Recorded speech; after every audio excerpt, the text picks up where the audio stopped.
Hello friends, स्वागत है आपका हमारे चैनल पे। हमारा आज का टॉपिक है equilibrium constant and Nernst equation, इसका रिलेशनशिप पता करना। ठीक है, इक्विलिब्रियम कांस्टेंट को हम किससे डिनोट करते हैं? Kc से।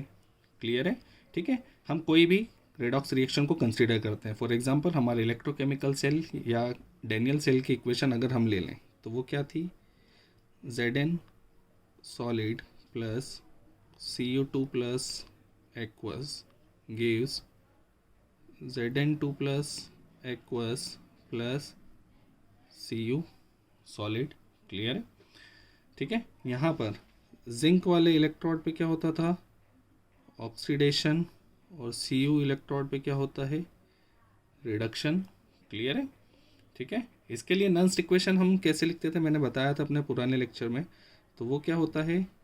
ई cell is equals to E not cell plus 0.059 upon N log 10 concentration of Zn into concentration of Cu2 plus ion upon concentration of Zn plus 2 ions and concentration of Cu। Clear है? Left वाली quantity ऊपर और right वाली quantity नीचे।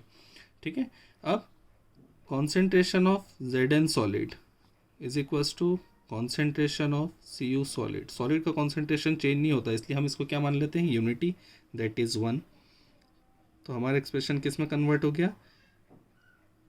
ई not cell plus 0.059 upon N log 10 Cu2 plus upon concentration of Zn2 plus. ये Nernst equation हमारे इस form के लिए। क्लियर है? आगे देखिए, अगर इसी इक्वेशन के लिए हमें इक्विलिब्रियम कांस्टेंट Kc लिखना हो तो वो कैसे लिखते थे हम?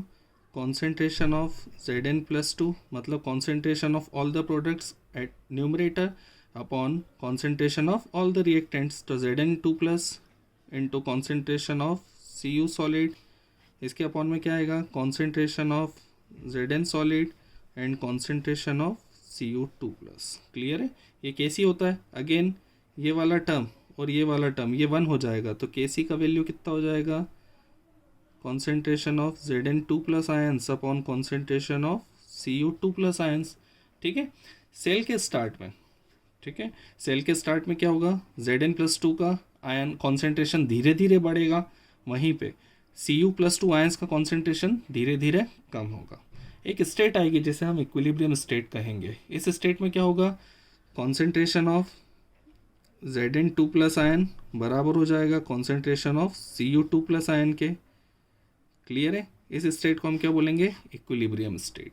जब ये स्टेट आ जाएगा तो दोनों इलेक्ट्रोड के बीच में कोई करंट फ्लो नहीं होगा, मतलब हमारे वोल्ट मीटर या गैल्वेनोमीटर का रीडिंग 0 आ जाएगा। उस कंडीशन को हम कहते हैं इक्विलिब्रियम कंडीशन।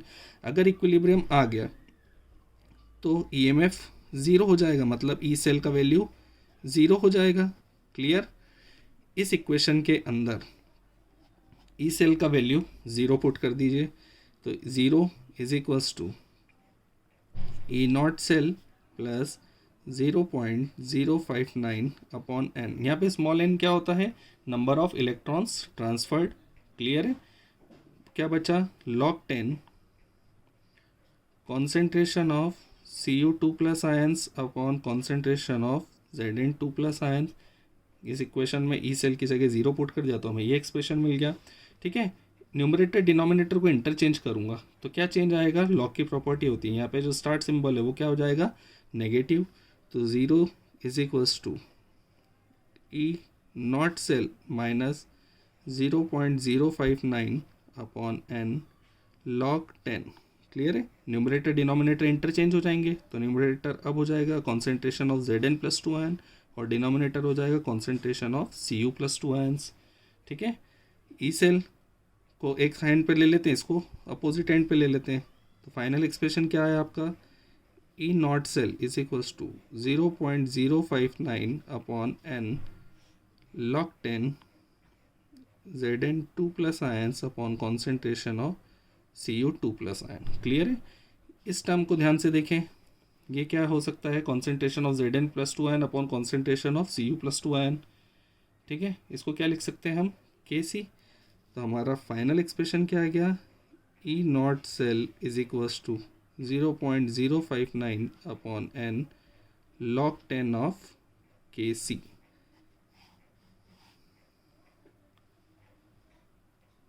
क्लियर है, E not cell is equals to 0.059 upon N log 10 of K C.